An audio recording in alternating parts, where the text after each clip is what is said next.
Od 100 zasvojenih z drogo so 3 nasilni. Od 100 zasvojenih z novo tehnologijo 36 nasilnih. In mi ne moramo prepustiti socialnim omrežjem, da nadomestijo in prevzamejo vlogo žive komunikacije. Ker če bomo to naredili, bomo imeli vedno več psihopatov, ki bojo pobijali, ki bojo poseljevali. Gospod Miha Kramni, dobrodošli v Krškem. Začneva z vašim osnovnim področjem ukvarjanja z odvisnostmi. Mladi grejo na žur in se zavestno odločijo, da si jim v kozarec pijače nakapa poseljevalska droga, da ne bodo vedeli, kaj se z njimi dogaja. In prihaja do spolnih zlorab. Rabimo čedalje bolj radikalne stimuluse, da bi nam bilo življenje zanimivo. Ne? Danes je pogosti vzrok za zasvojenost in za to, da človek hodi po robu med življenjem in smrtjo, ker se mu v življenju nič ne dogaja, ker živi v praznem času. Oddaja Odnosi so zakon. Dobrodošli v oddaji Odnosi so zakon, v kateri danes gostim in mi je v veliko čast gospoda Miho Kramlija, s katerim sva spregovorila o ne zgolj digitalnih zasvojenostih, ampak o tistih temeljih, zaradi katerih se ljudje prepuščamo takim zasvojenostim. Mislim, da bo ta pogovor vsem, ki si boste zanj vzeli čas, prinesel povabilo k enemu res globokemu razmisleku, kaj je v življenju najbolj pomembno, katera je tista bližina, ki si je vsak od nas želi, in dejansko boste dobili tudi čisto konkretne odgovore, kje jo najti. Hvala, ker spremljate našo oddajo Odnosi so zakon. Dajte nas všečkast na YouTubeu, na Spotifyju, dajte kakšen komentar, povejte, kaj vam je všeč, in se vidimo v oddaji. Gospod Miha Kramni, dobrodošli v Krškem. Hvala za zaupanje. Ja, z veseljem. Ste vsako povabilo kar zares vzamem, ne? In cenim zelo za zaupati, da ljudje zaupajo, ne? Ker marsikdaj, koga povabiš, pa ni dorasel. Ne? Za vas vemo, da ste dorasli, vemo, da v bistvu ste zelo iskani in vas je težko dobiti, tako da sem vesel, da lahko 2 muhi na en mah danes v Krškem rešite in ste uspeli priti še k nam v studio. Najprej morda začneva z vašim osnovnim področjem ukvarjanja z odvisnostmi različnih vrst. Kolikor sem jaz uspel zaslediti, je bilo nekoč več teh čist telesnih odvisnosti od substanc. Danes so te odvisnosti drugačne sorte. Kje smo bili in kam smo v tem smislu prišli kot družba? Zdaj, mogoče samo, da bo bolj slikovito prikazano. Odvisnost je nekaj čudovitega in dobrega. Ne? Če ste vi odvisni od žene, žena od vas, da sta odvisna od ljubezni, je to nekaj čudovitega, nekaj dobrega. Ne? Če smo pa z ljubeznijo zasvojeni, pa postanejo veliki problemi. Tudi že v odnosu lahko, ne? Tudi že v odnosu. Ogromno ljudi je zasvojenih z odnosi, ne? Mimo grede, gospa, ko na svetovnem spletu išče nežnost, išče čustveno dinamiko, zelo pogosto lahko nasede nekomu tam vzad iz Avstralije in mu zaradi tega, ker je ganjena, pošle pomoč v 20,000 evrih, ker dejansko kupuje pozornost, kupuje nežnost, ampak se niti ne zaveda, da kupuje, niti se ne zaveda, da je zasvojena s tem iskanjem osnovne potrebe po sprijetosti. Torej, odvisnost je nekaj dobrega. A res, mislim, zdaj v tem smislu bi vas res vprašal, a je to lahko tudi dobro? Odvisnost je nekaj dobrega, zasvojenost, a ne v tem primeru gospa. Tukaj je razlika med odvisnostjo in zasvojenostjo. Tako, a ne, mi smo odvisni od vode. Voda nam daje življenje, ne? Odvisni smo od ljubezni, odvisni smo od, kot sva rekla, tudi odnosov, ampak če sem pa jaz z vodo zasvojen, to pomeni, da bi sedaj med najino oddajo, ne vem, na vsako minuto flaško potegnil, a ne, to se pravi, sem jaz zasvojen z rituali, da moram vodo imeti zraven, da sploh funkcioniram lahko. Torej, odvisnost je nekaj pozitivnega, zasvojenost je pa nekaj negativnega. Ampak zakaj to poudarjam? Zaradi tega, da se naredi ločnica. Veste, ker ljudje potem vse stvari lahko kar pomešamo. In zato je tako pomembno, da znamo, ker z novo tehnologijo, a ne smo lahko zasvojeni, lahko smo pa od nje odvisni. Okay. In zdaj en vlakovodja, ki pelje vlak iz Maribora v Berlin, on mora poznati računalniške sisteme evropskih železnic. On je odvisen od nove tehnologije, da lahko upravlja svoj poklic.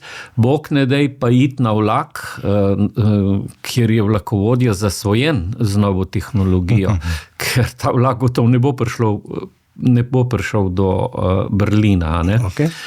In seveda zdaj ljudje dajemo vse v eno malho. Veste, ker jaz moram ljudem povedati in jim tudi povem, vi boste odvisni od nove tehnologije. Čim bolj, naprimer, klinični center je lani upravil 400 robotskih operacij. Potrebe po robotskih operacij so pa 2-krat večje. Torej, danes kirurg mora obvladati novo tehnologijo, robotiko, da rešuje življenja, da podaljšuje življenja. Torej, mi smo odvisni od nove tehnologije. Ne? Se pravi, naša rešitev od tega, kar v bistvu v resnici vi govorite, torej o zasvojenosti, naša rešitev ni Amish sistem, da se od tega povsem odrežemo. Tako, ne? Ker bodimo odvisni, ne pa zasvojeni. No, se tem bova gotovo v nadaljevanju tudi kaj več rekla. No, ampak zanimivo je to, kar ste vprašali, ne? 20 let nazaj je večina zasvojenosti se rojevala v okoljih, kjer so bili, naj se bo družinski problemi, naj se bo nasilje, socialni problemi, ali pa potem tudi so bili kakšni problemi zaradi tega, ker ni človek bil sprijet v nekem okolju. Neki vidni problemi so bili, ki so človeka pripeljali lahko do zasvojenosti. Danes pa temu ni tako. Danes je pa situacija popolnoma drugačna. Gre za to, da danes ogromno ljudi živi v praznem času, ne pa v prostem času. Okay. Da zdaj to slikovito ponazorim. Mene, moj prijatelj iz Trsta, ki vodi tak center za zasvojenost, kot ga jaz vodim v Novi Gorici, pokliče in pravi, veš kaj, daj bodi pozoren na to, ker ogromno mladih s Primorske hodi v Trst na žure. In kaj se tam dogaja? Tam grejo mladi zavestno, osebno se dejansko odločijo za to, da si jim dovoli, da si jim v kozarec vode, pijače nakapa poseljevalska droga, ki povzroči to, da se človek ne zaveda samega sebe in mu tudi zbriše kratkoročni spomin, ko se prebudi iz omame. Ja. In mladi grejo na žur in se zavestno odločijo, da zaužijajo to drogo, da ne bodo vedeli, kaj se z njimi dogaja. In potem tudi prihaja do spolnih zlorab in ta moj prijatelj pove, da je v Trstu sedaj v porastu zopet pozitivni na HIV, potem tudi spolne bolezni, hepatitis C. In seveda, kako to, da gre mlad človek in tako hodi po robu med življenjem in smrtjo, tvega vse. Kaj je motivacija? Kaj je motivacija tega? Ja. Motivacija tega je, da se v njegovem življenju nič ne dogaja. On živi v praznem času. Prosti čas človeka dvigne, ga oblikuje, prosti čas ga usmerja v pozitivo. Prazen čas pa se pogreza vase in ker nima v svojem življenju, ker nima aktivnosti, nič vznemirljivega, ker ga nič ne oblikuje, se za nič ne trudi, potem vznemirjenje išče, pa grem pa tja in bom tvegal. Še dalje bolj mejne, ne? Tako, in hodi po robu med življenjem in smrtjo. To se pravi, danes je pogosti vzrok za zasvojenost in zato, da človek hodi po robu med življenjem in smrtjo, ker se mu v življenju nič ne dogaja. Ker živi v praznem času. Ampak ali iz tega lahko sklepava, da je celotna družba sedaj postala toliko bolj izpraznjena, kot je bila recimo pred 20 leti, kjer pravite, da so bili samo mejni primeri oziroma otroci iz disfunkcionalnih družin, realno tisti, ki so bili dovzetni za zasvojenost, ne? zdaj je tega, pravite, toliko več. A smo mi kot družba v celoti postali disfunkcionalni? Seveda, Skoraj. to je civilizacijski problem. To ni več samo problem posamezne družine, posameznika, to je civilizacijski problem. In seveda zdaj v tej civilizacijski zmešnjavi če je človek z neko zdravo kmečko pametjo pogleda, se ni treba ne vem kako filozofirati, pa spremljati ne vem kakšne raziskave. Poglejte, se že to. Vse politike na svetu, če pogledamo, nekako pravijo, družina je osnovna celica. Ja. A ne? Po drugi strani pa sprejemajo zakone, ki prav to osnovno celico minirajo. Ja. In ko imamo mi tak kaos, da eno govorimo, eno zagovarjamo, po drugi strani pa sprejemamo ukrepe, ki to osnovno celico rušijo, seveda človek postane zmeden. In tam nastaja prostor,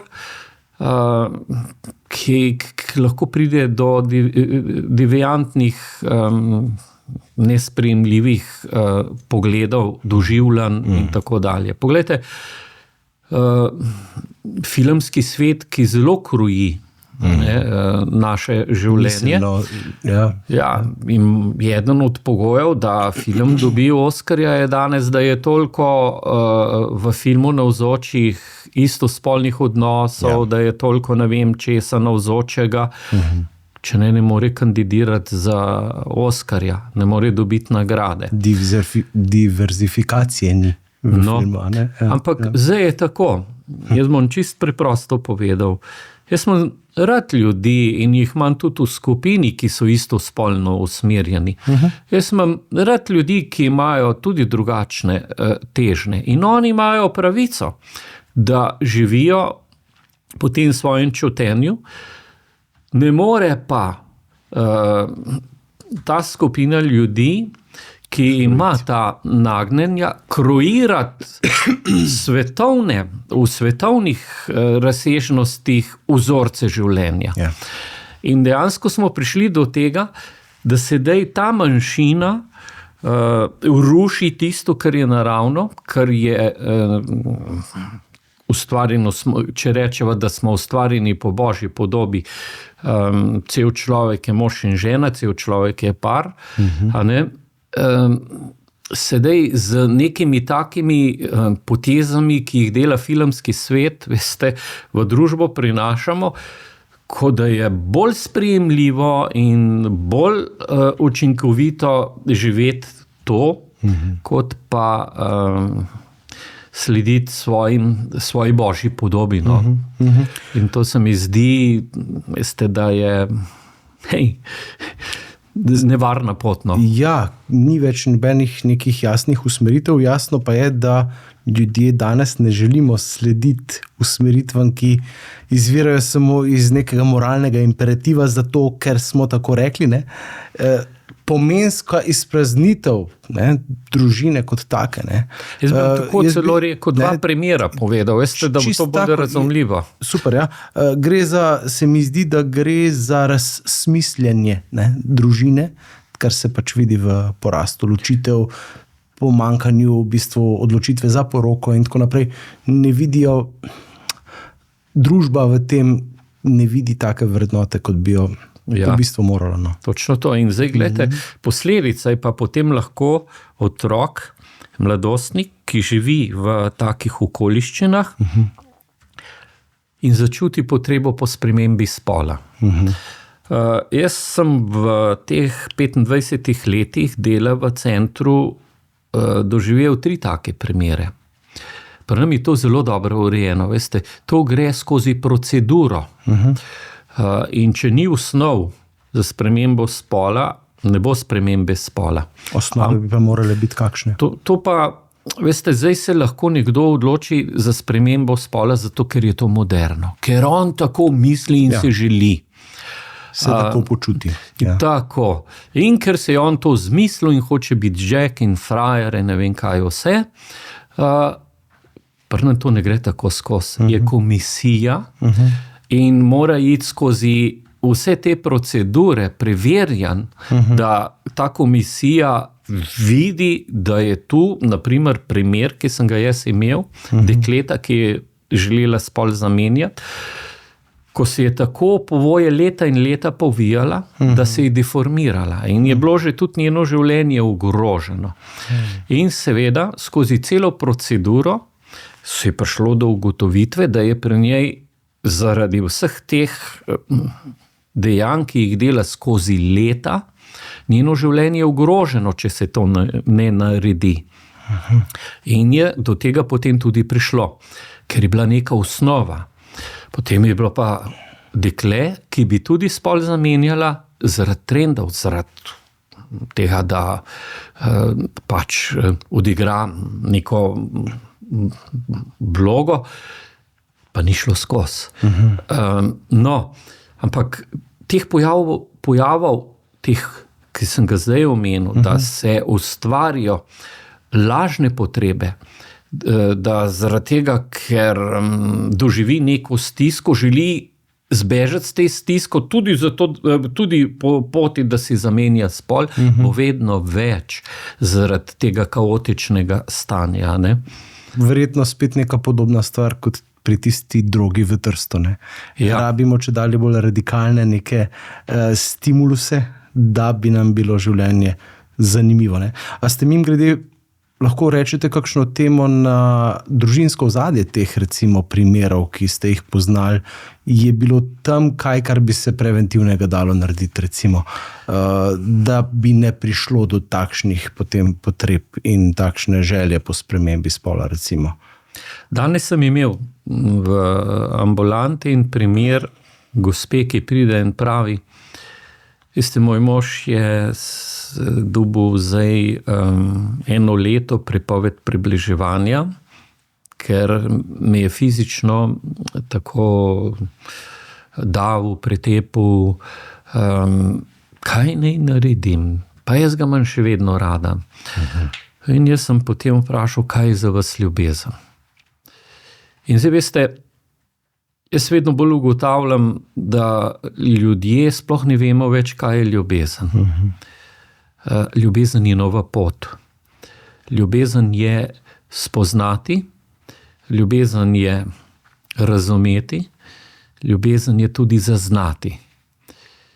In zdaj, če te pogoje v odnosih mi ne izpolnimo, če on mene ne prepozna kot nekaj dragocenega, če me on ne razume, če me on ne pozna, kakšen sem, potem ni tu osnov za to, da mi dva razvijava, da se predajava. In meni se zdi, sem gospo potem vprašal, veste pa, kaj je za vas ljubezen? In na to bova morala poiskati odgovor in tu bova morala štartati. Kajti, če tega odgovora midva nimava na čem graditi. Se pravi, ljubezen ni vztrajanje v nasilnem odnosu. Točno to. Ne?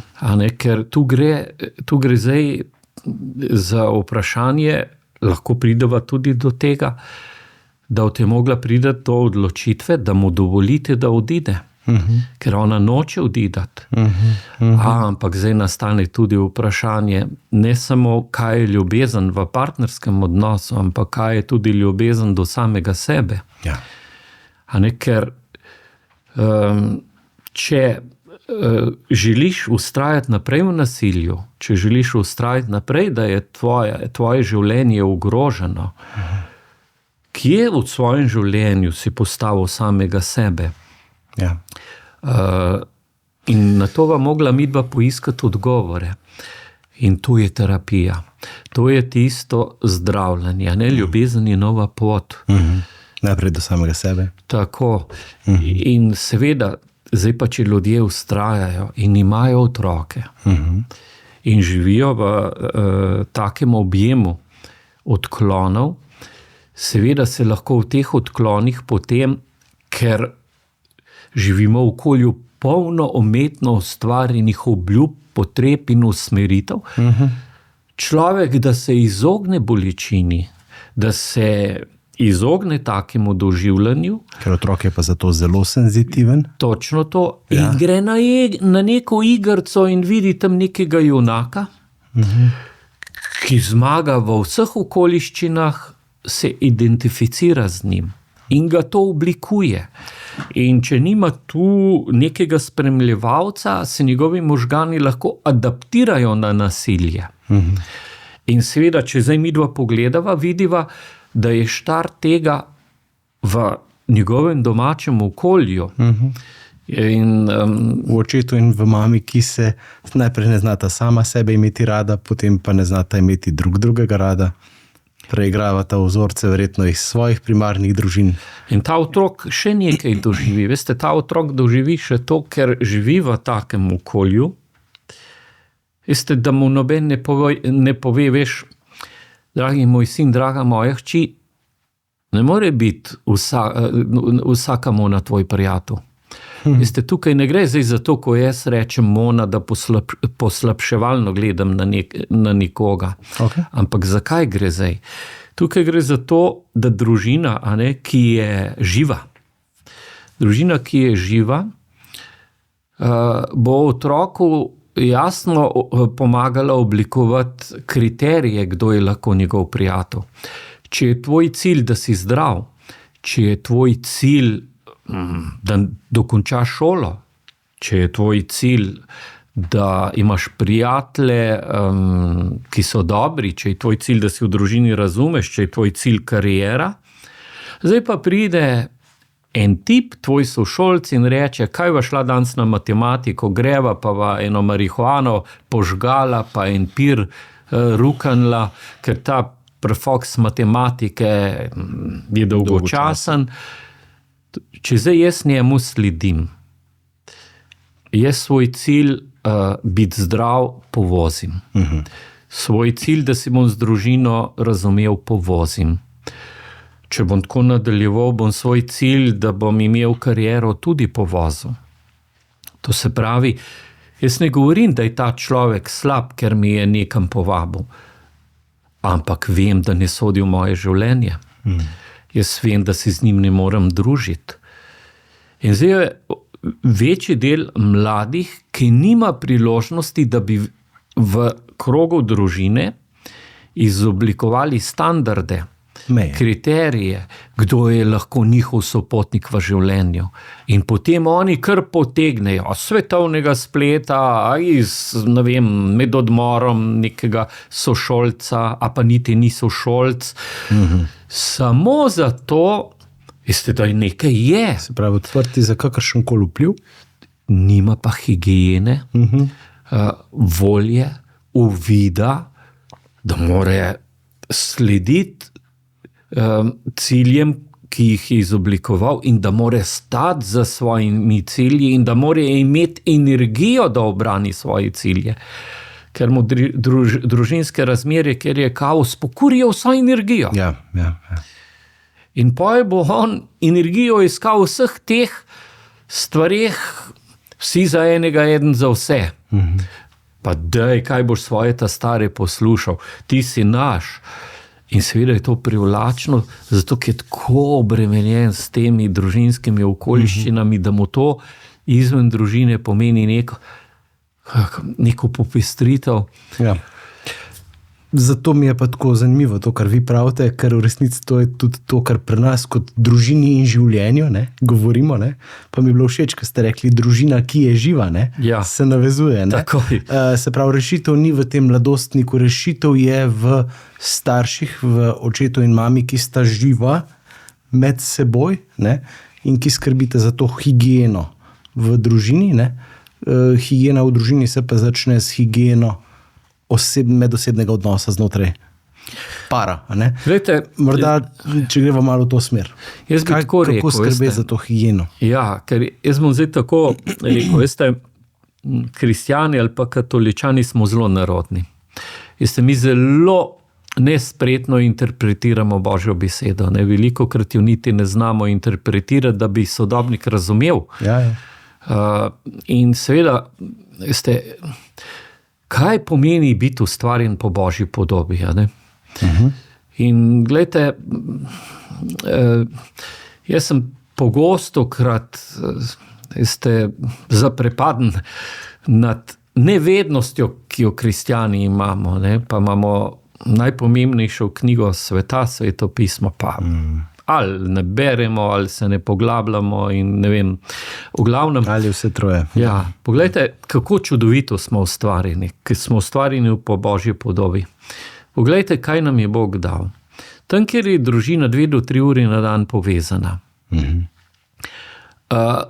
tam imajo možgani pogoje za to, da ustvarijo ta kemičen proces, da pripelje v psihičnem, duhovnem doživljanju človeka do tega, da doživi pozitivne potrditve.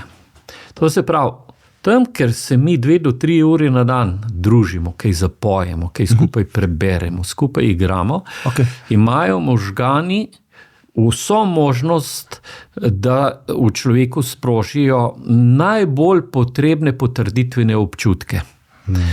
Zdaj pa smo prišli do tega, da vse svetovne raziskave kažejo, da je danes ogromno družin, kjer je na prvem mestu monitorček, in če se z monitorčkom nekaj zgodi, da ga jaz z avtom telefonček povozim, moja žena pa je istočasno na rizični operaciji, bom jaz veliko bolj čustveno odreagiral na to, da sem uničil telefonček, kot pa kaj se z mojo ženo dogaja. Kaj je resno?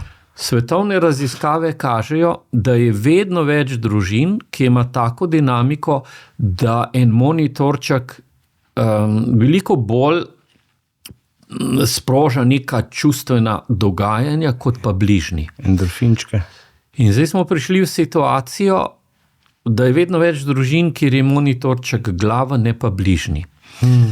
In seveda smo prišli v situacijo do tega, da je vedno manj družin, ki so 2 do 3 ure na dan povezane.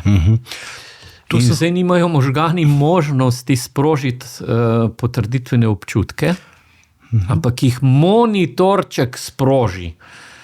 Ja.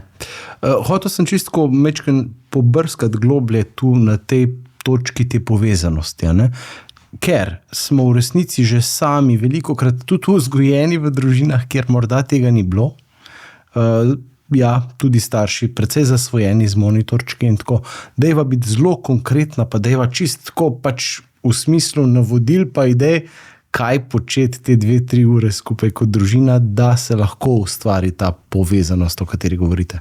Ja, gledajte, na prvi strani Svetega pisma je opisano, kako je nastal svet. Prvi dan, drugi dan, tretji dan in tako dalje. Tam nam je tako čudovito položena celotna logika. Poglejte, in tako kot je razloženo v 7 dneh, imamo mi eno zelo pomembno številko. Ta številka je 1700. 1700 krat. Zdaj pa, da bomo to razumeli. Meni pripeljejo pred 1 letom osnovnošolca, ki je kadil sintetično marihuano. In ni več hodil v osnovno šolo, ni mogel več se učiti, popolnoma nefunkcionalen. In mi naredimo načrt, kako ga bomo rešili, potem pa starši vprašajo, koliko časa pa to trajalo, in jaz povem 1700 dni. Zdaj pa, dragi gledalci, dajte izračunati, koliko let je to. Zdaj pa, po 100 dneh bo on že lahko v šolo hodil. Po 150 dneh, ko bo nehal kaditi marihuano, bo že ocene lahko popravil. Po 300 dneh bo on že tak, kot je bil pred kajenjem marihuane. Ampak ko bo on šel 350 dan po pločniku in bo videl eno grmovje in si uvalil dim in bo zavohal marihuano, bo šel tja in pržgal. Človeški možgani za vse ljudi na tem svetu potrebujejo okrog 1700 krat izkusiti, da zmorejo brez marihuane, da postanijo sovereni, da zavržijo starozorec. Da mi prevzamemo nov vedenski vzorec in da smo sovereni odločitvi, to se pravi, če bo ta mladostnik 1700 dni brez marihuane in bo šel po pločniku in bo videl dim in zavohal marihuano, bo on v možganskem sistemu doživel tako suverenost, da bo šel mimo, ker ima nov vedenjski vzorec. In poglejte, otrok mora 1700-krat biti objet od mamice, 1700-krat objet od očka, 1700-krat od bratca. Otrok mora 1700-krat slišati božično zgodbo, ustajensko zgodbo, 1700-krat sveti angel varuh, da to postane suvereno v njegovem možganskem sistemu. Se pravi, celotno otroštvo. To je najmanj 7 let nekega aktivnega, prvih 7 let aktivne vsako večerne molitve, da bo to odmevalo celo življenje. Tudi če kdaj skreno, tudi če v pozabu, bo to nekoč iz ozadja prišlo in bo odločilno.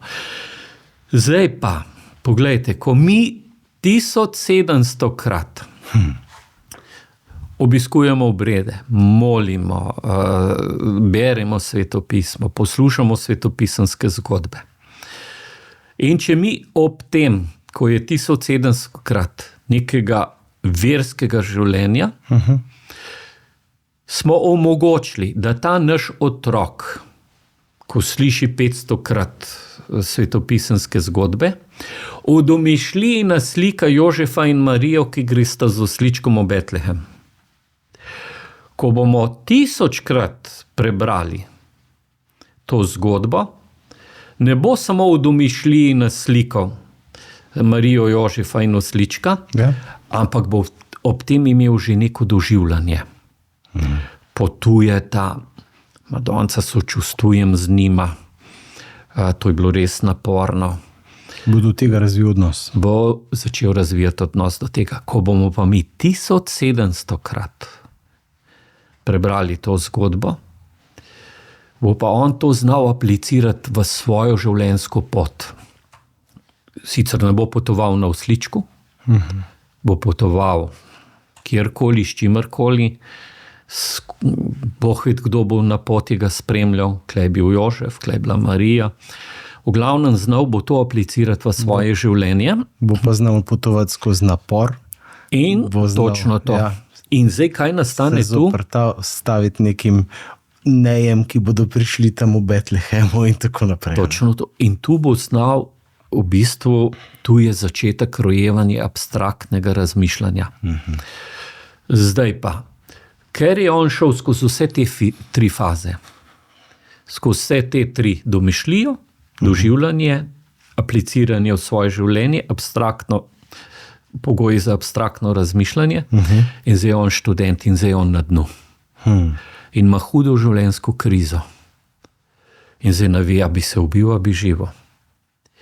Ker so njegovi možgani šli skozi te 3 korake, so raziskave pokazale, da ga bo po vsej verjetnosti, ko bo on čist na dnu ogrnil varovalni plašč, ga bo stabiliziral, ga bo prizemljil in ga bo dvignil.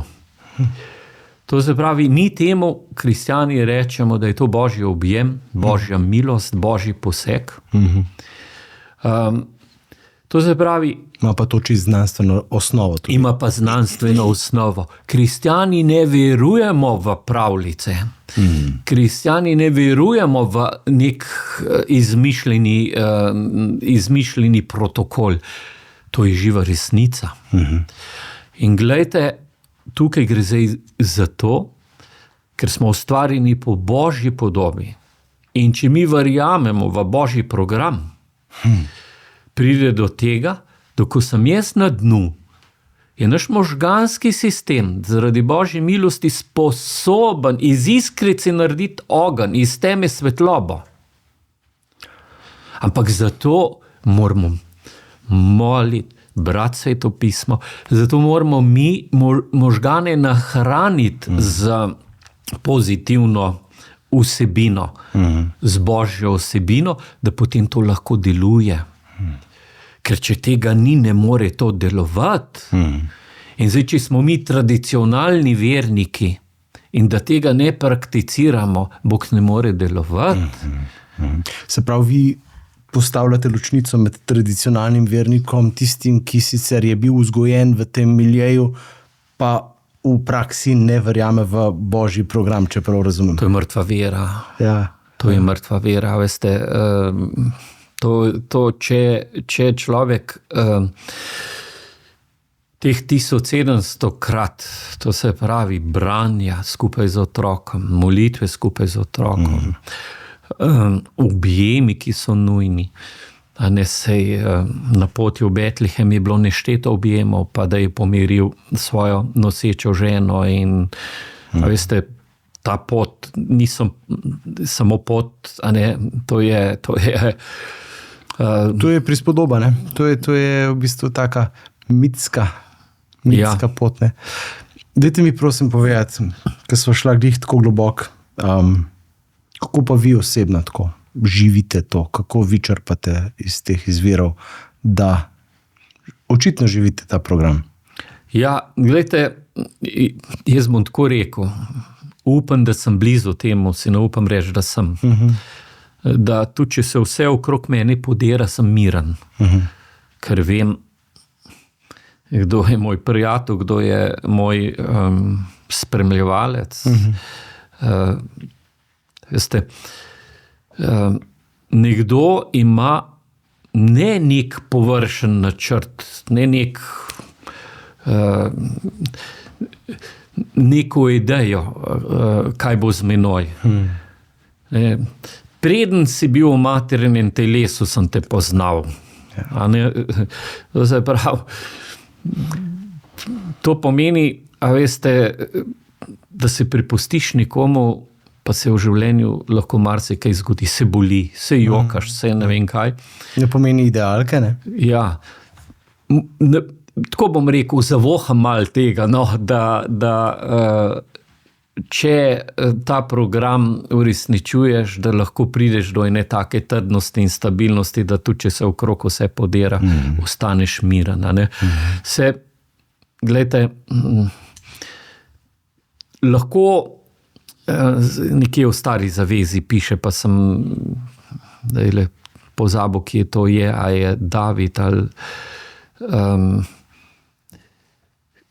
tam je opisan primer, so me napadali, sem bil lačen, sem bil osamljen in on ni prosil za hrano, on ni prosil za družbo, on ni prosil, da se reši težkih razmer, ampak on je prosil za to, ker je Bog lep, ker je Bog čudovit, da on doživlja to božjo lepoto, da on doživi njegovo bližino, ker če ti doživiš Boga, tudi lakota, tudi osamljenost, tudi to ti ne more doživega. Ker če je Bog, a veste, zdaj pogosto, ker te slišim v terapijah tudi to, da reče, veste, jaz verjamem, da je ena energija. Ja. Veste, Bog ni, ja, je energija, ampak Bog je oseba, ki ima v sebi energijo. Ja. Bog ni neka energija in ko bom jaz umrl, bom zdaj si stopil z energijo. Ne? Ampak je skrajno dobro namerna oseba, ki ima vse lase preštete. Tako. Ne? Ja. Meni je ena všeč misel, ki sem slišal, da božja volja zame je to, kar bi jaz sam izbral zase, če bi poznal posledice vsake odločitve, ki jo kdaj sprejmem. Tako. To je to. Nič drugega, nič zunanjega, nič prisiljenega, ne? Tako. Ampak tisto, kar bi si bil tudi jaz sam zbral zase. Ne? Se pravi, največja možna dobronamernost. In veste, zdaj je tako. Če imamo midva zdaj tule nabito dvorano ateistov, jaz sem prepričan, da bi marsikdo poslušal in si zamislil. Veste, če bi pa midva govorila o enem Bogu, veste, ki čaka, da bo kaznoval, ki bo sankcioniral, ki je nek strah, bi se dvorana izpraznila. To se pravi, veste, kristjani, katoličani smo dolžni se izobraževati in osvojiti jezik, da znamo nagovoriti ljudi, da znamo v njih prebuditi Boga. Veste, jaz grem zdaj sem že v teh letih, da kar pogostokrat moram iti na kakšen pogreb. A ne? Veste, danes so pogrebi eden najpomembnejših misijonov za duhovnike. Ja. In jaz sem zelo razočaran, prav žalosten, ko poslušam pridige o pogrebih. Cankar je napisal en stavek. Vam je prišla tista ljubezen, ki je edino močna dovolj, da človeka dvigne iz groba. Ne, mislil je tu na Boga. Če bi župnik rekel sam ta stavek, pa bi bilo že narejeno. Mimo grede, Cankar je imel v žepu srajce vedno Novo zavezo. Tako, in je jaz sem diplomiral iz Cankarja, zaradi tega, zato ga poznam v nulo, predvsem njegova pisma. Ne? Wow. In je neverjetno držo je imel. No. Stritar je menda takrat prevedel nek Novo zavezo z pomočjo British and Foreign Bible Society. In ta izvod je imel on v žepu. Tako. Pa deva poskušati to pripeljati še nazaj v dom. Kako, ker se mi zdi zelo pomembno, če primerjam s tem, kar sva rekla na začetku, odvisnost od odnosov, ki da je dobra, vendar pa pri družini in življenju vedno tako rečemo, da ta prvi odnos mora biti točno to, kar zdaj vi opisujete, ta odnos posameznika z Bogom, tudi v zakonskem odnosu, je pomembno, da sta mož posebej in žena posebej utemeljena, vsak zase, vsak na svoj način v odnosu z Bogom, da potem te ultimativne izpolnitve ne pričakujeta drug od drugega, ampak jo dobita pri Bogu. In potem skupaj gradita odnos med seboj. Tako. Glejte, kjer tega ni, pa da bo to bolj razumljivo, bom spet na primeru povedal. Prosim.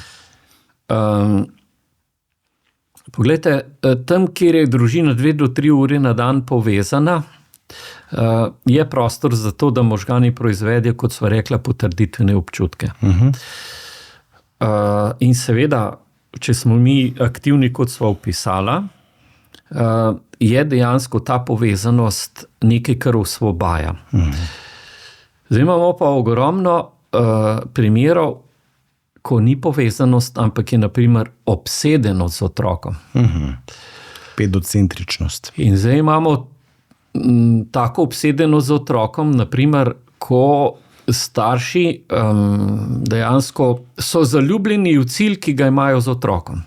Se pravi, niti ne v otroka, ampak v projekcijo. Projekcijo. In zdaj imamo ogromno takih primerov, ko so starši tudi po 5-6 ur pripravljeni z otrokom vsak dan delati, da bo otrok uresničeval njihove cilje. To je mučenje otroka. To ni tista povezanost. In seveda ta obsedenost, tam pa možgani ne morejo proizvesti potrditvenih občutkov, ampak proizvedejo odklone.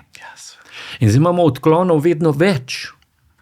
Zaradi tega, ker ni možnosti v otrokovem življenju, da bi njegov možganski sistem začutil in bil sposoben proizvesti potrditvene občutke, ker starš to zaduši. Uroš Perko je to raziskal, koliko je tega med športniki, ne? In je zlomljeni, uničeni, zaradi zaupnosti podatkov, lahko ne bom to našteval, ampak tudi mi se s tem srečujemo. Briljantni športniki, uspešni in potem prihaja do zlomov. In je tega, da Ok, poskusva še mečkano navezati, bom rekel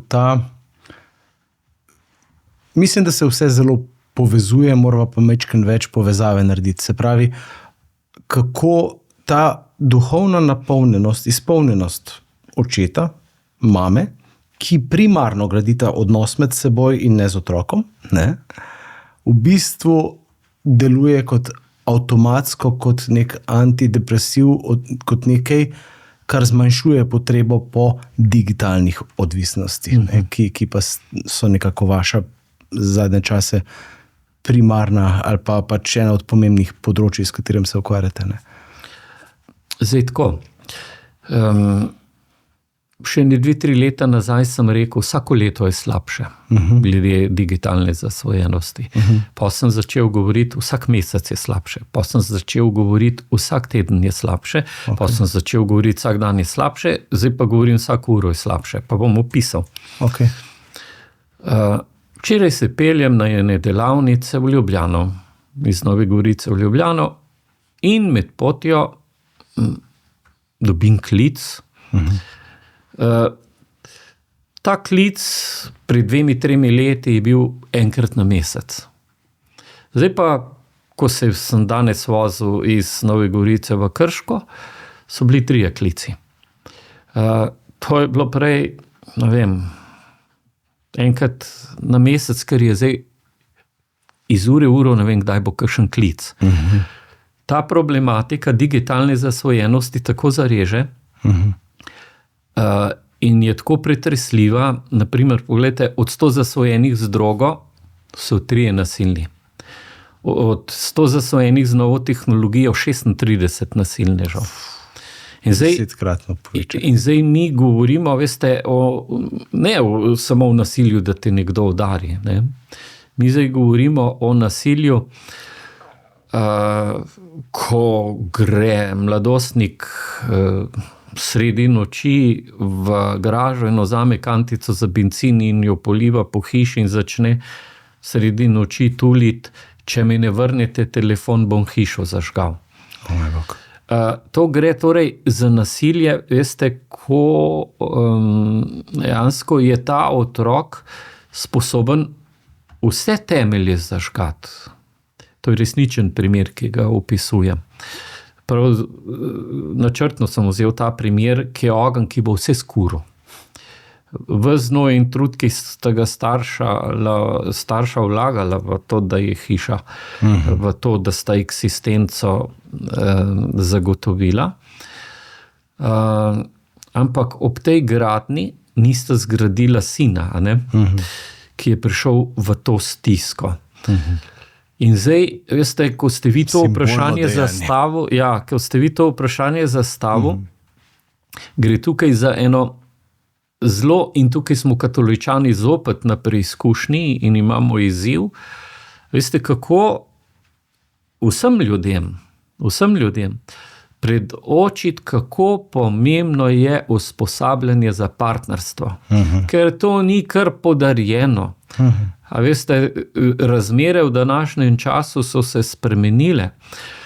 Pred 50-100 leti, ko kažejo podatki, veste, je bilo bolj, ko so se izbirali, kdo bo par in kako bojo, kje se bojo ustalili, so gledali, kakva bo dota.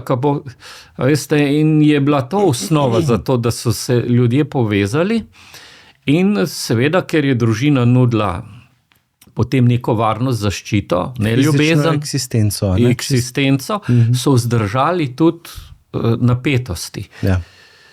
Danes je pa situacija popolnoma drugačna. In je danes na prvem mestu še vedno je ljubezen, da... Kot motiv, zakaj pridejo ljudje skupaj, ne? Tako, in je zdaj tudi, ko vprašate, naprimer, gospe, dekleta, kaj jim je bolj pomembno? A da ima mož dobro službo, eksistenco, ali da zna govoriti o svojih čustvih in o čustvih? Dekleta, ženske izberejo in dajo na prvo mesto, da mož zna govoriti o svojih čustvih. Izberejo prej to. Možje pa tega ne znamo. Se pa moramo fejst naučiti, sami od sebe ne znamo, hočem reči, ne? Ja, je to nekaj, kar je v bistvu za možakarje, zgodovinsko gledano ni bilo to nekaj aktualnega glih, ne? In zdaj moramo mi znati to nagovoriti. Ja. Veste, mi moramo znati v to poseči noter, v to spremenjeno situacijo. In zdaj imamo mi strukture, rečemo župnije, imamo dekanije, imamo škofije. ki funkcionirajo v pripravi na zakon, mogoče 20-30 let zastarelo za časom in ne doživljajo nove realnosti. Ja. In imamo tu potem seveda ljudi, ki nas ne bodo poslušali. Imamo ljudi, ki gredo od nas stran. Se pravi, še tista formacija, ki je pač obvezna, ne? Tako. Je mim. Je. In realno, če gledaš do nas, pa dejansko danes za to usposablja. Ne? Ja. In nekoč so zdržali brez tega usposabljanja. Mislim, da ste vi nekje rekel, ne? Da včasih so, ne vem, na polju ženske med seboj klepetale, pa so tisto potrebo po čustveni povezanosti med seboj pokurle. Tako. Ni bilo to pričakovanje na možu. Tako. Ne? In vidite, in zdaj je izziv. In jaz, veste, Jezus je rekel, jaz bom z vami do konca sveta. Sej, lahko bo cerkev kot institucija doživela zlom, ampak vera pa nikoli, Božja beseda pa nikoli. Veste, tudi, če vse propade, Božja beseda ne bo propadla. Bog nikoli ne bo propadel. Propadel bo človeka. Mi govorimo, cerkev propada, cerkev je v krizi. Človek je v krizi, Bog ni v krizi. Veste, Bog daje načrt, kako iz krize ven. Bog ne more biti v krizi. Mi je pa ful zanimivo, kako vi kot strokovnjak znate zelo, bi rekel, naravno povezati med seboj ta duhovni aspekt z odnosnim aspektom. Se sta v resnici neločljiva, ampak mi v svoji zahodnjaški imaginaciji to dvoje nekako kar ločujemo. Odnosi so nekaj, duhovnost je pa nekaj drugega. Veste, zdaj, jaz bom tukaj kar odkrit. Veste, človek, ki ima notranje kapacitete, mu lahko psihoterapija, mu lahko svetovanje pomaga.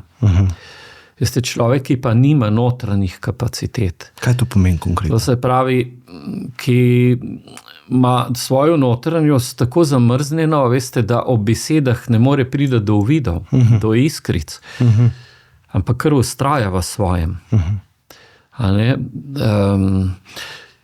Mu pa beseda ne more pomagati. Mi pa vemo, kaj je prvi stavek v Svetem pismu. Na začetku je bila beseda in beseda je bila pri Bogu. Beseda, za evangelij prolog, ja, in glejte, beseda dviga, ozdravlja, in zdaj imamo pa primere, ko beseda ne seže. In ne sproži uvidov njegovega odgovora. In seveda, beseda ne pomaga, nasvet ne pomaga, prošnja ne pomaga, ukaz ne pomaga. In seveda potem pride, ker je človek v globoki krizi, na kemijo. In seveda, sedaj imamo, pa hvala Bogu, da to tudi je. Ne moram sedaj tega zanikati, hvala Bogu, da obstaja tudi ta pomoč. Ampak želim pa jasno in glasno tudi izpostaviti, da človek, ki ima neko od rojstva ali pa tudi, če kasneje pride do duhovne živosti, ima veliko možnosti, da mu beseda, svetovanje pokaže pot. Ali pa pogovor v odnosu. Tako. Ja. Tam, kjer pa tega ni, je pa zelo pogosto začaran krog menjanja zdravil, psihiatričnih posegov in pogosto krat prihaja potem do tega začaranega kroga, kjer ni izhoda. In zato je izredno pomembno, in zdaj sva pri tem, ki ste mi vi na začetku tudi rekel, če v kaj umetni inteligenci govorili. Zdaj smo prišli do tega, kar se je zgodilo v Beogradu, se spomnite, ko je en mladostnik pobil, ne vem koliko, 13, se že pozabil. Ampak ja. In so bili vsi frapirani, kako on, ki ga niso prepoznali kot agresivnega, kot nevarnega, a ne, kako se lahko kaj takega danes zgodi. In zdaj smo tukaj. Na začetku je bila beseda in človek, še danes je tako, še človek danes, prvo, kar starši naredimo, govorimo otroku besede in ob tem damo vse od sebe. Z rokami, s tonom, reci mama, da damo ne vem kaj vse. Se pravi svojo celotno neverbalno komunikacijo. Da ga naučimo govoriti. Ki ni samo besedna. Ja. Beseda ni samo to, da se bo naučil govoriti. Da se bo naučil življenja. Beseda da življenje, oblikuje življenje, lastnosti, ker ko mi besede izgovarjamo, so toni, je vsa mimika, takrat otrok požira vse. On takrat požira vse. In iz besede nastanemo. Iz besede smo mi nastali. A ne? Ljubim te.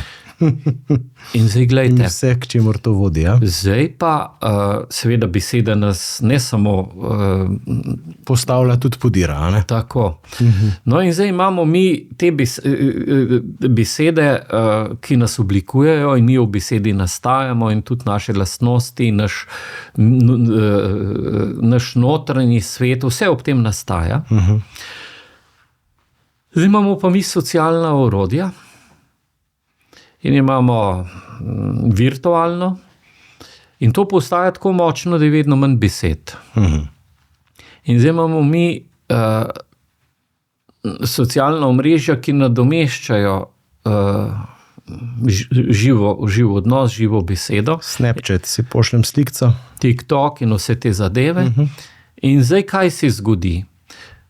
Ko jaz z otrokom govorim v živo, jaz zaznavam njegove najmanjše spremembe. In on moje. In ko mi dva v živo govoriva, jaz kot oče, kot mama lahko zaznam, Matejala, moj sin pa postaja mal, ne vem, zagrajen, to lahko pripelje tudi do tega, da je psihopat. In ker se z njim pogovarjam, vidim njegove spremembe. In na nje lahko odreagiram in lahko stvari popravim. Če pa moj otrok cele dneve komunicira, TikTok, socialna omrežja, taka in drugačna, jaz nimam informacij in podatkov, kaj se z njim dogaja. Ja. In seveda ta otrok kar naenkrat gre in pobija tam. Zakaj se to dogaja? Ker smo izgubili možnosti, da zaznavamo spremembe, ki se dogajajo ob tem, da kon osebnostno se oblikuje. In mi ne moramo prepustiti svetovnemu spletu, socialnim omrežjem, da nadomestijo in prevzamejo vlogo žive komunikacije. Ker če bomo to naredili, bomo imeli vedno več psihopatov, ki bojo pobijali, ki bojo poseljevali, ki bodo ogrožali družbo. Imeli napačne vzorce. Napačne vzorce. In zato ne moremo preslišati. In tukaj ni važno, je veren ali neveren. Ne moremo mimo stavka, na začetku je bila beseda in beseda je bila pri Bogu in beseda je Bog. Vidite. In seveda tudi, če je ateist in če mu mi znamo to predstaviti, kakšen je Božji načrt, poseg, kako pomembna je beseda, veste, jo bo razumel. Jaz grem v okolje, v podjetja. Veste, ko govorim o tem in še nikoli mi nihče ni nagnal. Še nihče mi ni zvrati za loputno. Ampak moraš znati stvari predstaviti. Seveda, če smo mi tu nerodni, veste, potem seveda nas noben ne bo poslušal. No in zdaj, če greva midva do te umetne inteligence, jaz sem bil frapiran ob enem podatku, da obstajajo razmere in že razmisliki, da bo po šolah sedaj umetna inteligenca lahko učila. Celo konkretni primeri v Koreji so že bili poizkusi. Ampak, kar je še zdaj bolj nevarno, je pa to, da je že neka osnovna ideja, ki jo skušajo sprocesirati, da bodo bogati imeli žive učitelje, in tisti, ki ne bojo imeli finančnih sredstev, bodo v šolah, kjer bo umetna inteligenca in avatar učil. In zdaj se vi zamislite, osnove za to so že dane, v to smer nekateri že delujejo in bo privilegij imeti živega človeka in poslušati besedo. Ja. In zdaj poglejte, če nekemu politiku mi razložimo, kaj se dogaja, in da imamo z njim pogovor, lahko pridemo, ker sem prepričan, da je še vedno, ne glede, a je levi ali je desni, še vedno ene toliko dojemljivosti, da se mi kot družba pa moramo odločiti za živega človeka. Na vseh nivojih. Da umetne inteligence ne smemo prepustiti. Da ostane orodje, ne pa mi njeno orodje. Ne? Veste, jaz bi pričakoval od kristjanov, od katoličanov, od naših škofov, veste, da govorijo v jeziku, veste, skrbi za vse ljudi. Veste, tukaj gre za to, da mi na aktualen način povemo, kako je beseda učinkovita, ustvarjalna, ker je beseda Bog. Se ni treba iti k premijeru, pa k predsednice države za idejo, zdaj bomo pa govorili o Bogu. Ampak bomo govorili o moči besede in da moramo oblikovati družbo, ki govori. In ki se je sposobna slišati. Ne? In ki se je sposobna potem slišati, ker ob govorenju se razvija tudi sposobnost. Ja, in tukaj je res družina, tisti temelj, iz katere je celotna družba. Se gradi ali se pa ruši. Tako da dejansko je to res področje. No? Morda čisto za zaključek še kakšna misel o pomenu te gradnje družine, namenske gradnje. Pri nas imamo geslo v družini in življenju, rečemo, gradimo odnose, za katere je vredno živeti in jih prenašati naprej. Pa vmes smo še dodali, namenoma gradimo odnose. Ja. Se pravi, to je nekaj, kar je treba početi zavestno, zanalašč, kar se ne zgodi samo od sebe. Hvala Bogu, pa imamo vendarle danes tudi ogromno nekih orodij, tudi pogovor. Mislim, da je tako bil odlično orodje v tej smeri. Ja, jaz bi tako rekel, za zaključek. Vsak, ki to gleda, ki to posluša, bi vsakega od nas povabil, da moramo kot občestvo imeti program za narod. Mi moramo imeti en program. Mi bi morali biti živo občestvo. Mi bi morali imeti program, vsaka župnija en program v svojem okolju. Ker župnija mora videti, naprimer, če ima župnija mogoče neko izolirano družino, pa mogoče primanjkuje finančnih sredstev, ali pa imajo take in drugačne odklone, kaj pomeni Karitas. Zdaj bomo kot občestvo rekli, oni so čudaki, oni niso za nas. Veste, to je tradicionalno. Raje se mačkino maknemo, pa distanciramo, pa smo varni. Ampak oni so naš izziv, kaj bi Jezus naredil? Kaj bi Jezus naredil, tja bi šel? Trkajte in se vam bo odprlo. Iščite.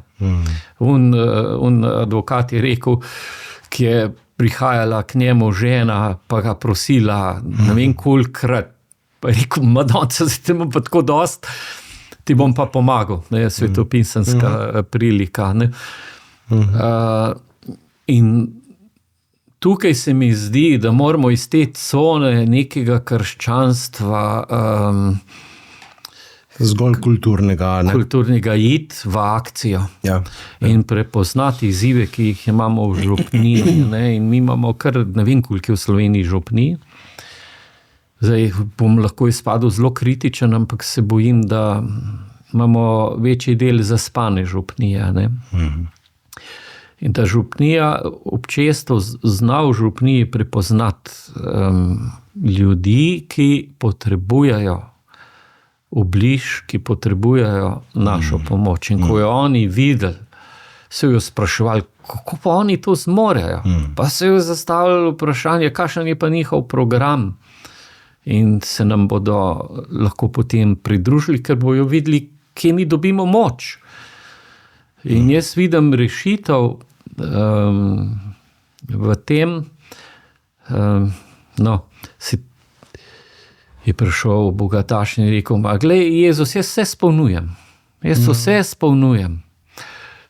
Pa mu pa Jezus reče, v redu, potem pa prodaj vse, kar imaš, pojdi in hodi za menoj, tam se je pa zalomilo. In zdaj vsaka župnija, ne, je tu, mi se tako tiščimo enih kvazi varnosti. Varnosti in ne vem kaj, vsega si oprijemamo in vlagamo v zidove in ne vem kaj vse počnemo. Tega, kar pa nam Jezus nalaga, pa prodaj vse, kar imaš, hodi za menoj, verjemi v moj program. Ja, živi in oznanje je moj program. Ne? Tako, in to je tisto, kar bi v bistvu mi, k čemur smo poklicani. Veste, vam moram povedati, da sem mislil, da bo govorila o zasvojenostih, so pa govorila še bolj pomembni stvari. O temeljih, iz katerih zasvojenosti izvirajo. Tako, ja. Hvala lepa, gospod Kramli. Ja, veliko blagoslova. Ne? Hvala. Tako, srečno. Hvala.